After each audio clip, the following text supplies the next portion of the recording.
Panchayat खबलान B block प्लानगर थाना मंडी रजौरी के ग्रामीणों ने आरडीडी विभाग के कर्मचारियों पर रिश्वत लेने और ज़मीन पर फंड के दुरुपयोग करने का आरोप लगाया है, जबकि इसे लेकर क्षेत्र के लोगों ने उच्च स्तरीय जांच करवाने की मांग भी की है।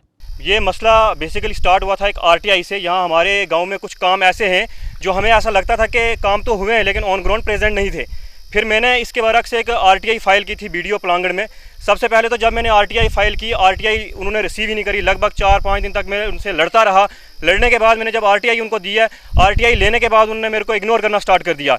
जब उनको पता चल गया कि ये इग्नोर करके भी बंदा काम बाज नहीं आएगा, तो इन्होंने मेरे घर आना स्टार्ट कर दिया, मुझे फ़ोन पे थ्रेट्स देना शुरू कर दिए। फिर एक दिन ऐसा होता है 24 तारीख को ये अपना वीडियो प्लांगड़ से एक टीम आती है मेरे घर में, जिसमें पंचायत सेक्रेटरी जीआरएस, जो अनऑफिशियल जीआरएस है हमारी पंचायत में, वो भी आता है और दिगर कुछ पंच भी हमारे घर में आते हैं। वो हमें मोटिवेट करने की कोशिश करते हैं कि किसी तरह आप आरटीआई डिस्पोज कर दो। बरक्स उन्होंने हमें काफ़ी ऑप्शन भी दिए, हमारे पास काफ़ी ब्राइब करने की भी कोशिश की। मैंने जब वहाँ भी इनकी बात नहीं मानी, उसके बाद क्या होता है कि मैं इनके पास दोबारा जाता हूँ आरटीआई लेने के लिए, जबकि आरटीआई का टाइम 30 दिन का होता है। इन्होंने मुझे 45 दिन के बाद, वो भी हडल्स के बाद, इन्होंने मेरे को आरटीआई दी। और जिस दिन मैं आरटीआई लेने गया हूँ, मुझे बीडीओ प्लांगड़ पर्सनली अपने कैबिन में बुलाते हैं और अकेले पूछते हैं, बेटा बता तेरे को क्या चाहिए। जबकि उनको ये पूछना चाहिए था, बेटा आपको आरटीआई लगाइए, हम आपको आरटीआई का जवाब देंगे, में आपको जो भी हेल्प चाहिए हम करेंगे। लेकिन उन्होंने मेरे से ये नहीं पूछा, उन्होंने ये पूछा, बेटा बता तुझे क्या चाहिए, तुझे कोई डंगा चाहिए, घर चाहिए। मैंने बोला नहीं, मुझे घर नहीं चाहिए। हमारी पंचायत में मसला सबसे बड़ा है करप्शन का, और करप्शन का मैं आपको कुछ 2-4 एग्जांपल वाज़ेह। सबसे बड़ा मसला है पीएमएवाई में बहुत बड़ा घोटाला।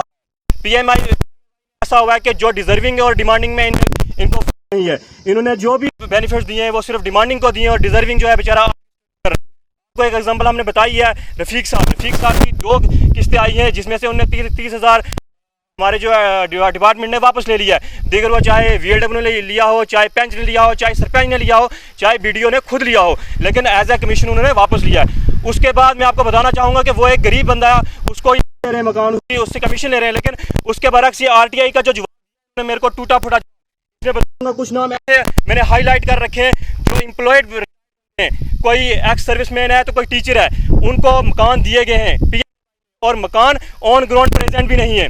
1,30,000 इनके अकाउंट में डाला गया है। इसके अलावा एमजी नरेगा की जो कार्ड्स का बेनिफिट वो अलग से। मैं यही कि जो ये पैसे हैं अगर वहाँ गरीब को दिए जाते, जितनी हमारा 1 महीने की पेंशन है, इतनी उस बंदे की साल की इनकम है, ये क्यों नहीं नाइंसाफ़ी हो रही है। उसके बाद मैं आपको बताना चाहता हूँ, यहाँ हमारी पंचायत खबला बी वार्ड नंबर 1 में जो कब्रिस्तान बना है, इस कब्रिस्तान का फंड जो रिलीज़ हुआ 1,97,200 समथिंग रुपीज़ अप्रोक्स में रिलीज़ हुआ है। ऑन ग्राउंड आप जाइए, ये जो हमारा कब्रिस्तान है बिल्कुल ऐसे है, कोई वॉल यहाँ कुछ नहीं है। आर वॉल के लिए ये फंड आया था, ये फंड आखिर कहाँ गया।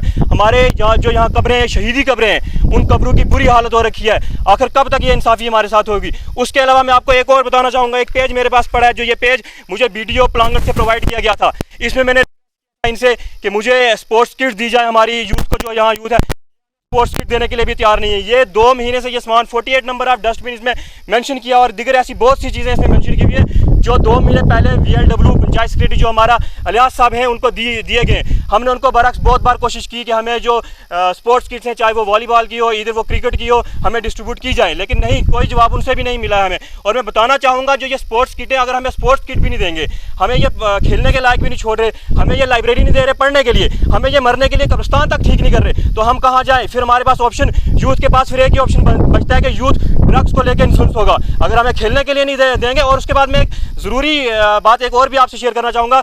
इस पूरे जो ये प्रोसेस मेरा हुआ आरटीआई का, मुझे 2 महीने हो गए इससे लड़ते हुए। मैंने इधर एलजी गवर्नेंस पे भी इसकी कंप्लेंट रेज़ करी है, मैंने डिस्ट्रिक्ट एडमिनिस्ट्रेशन भी इसकी कंप्लेंट रेज़ करी है। इवन मैं डीसी साहब विकास कुंदल साहब से खुद जाके पर्सनली मिला हूँ, उन्होंने मेरी कंप्लेंट बाज़ाब्ता देखी है और मार्क भी किया है।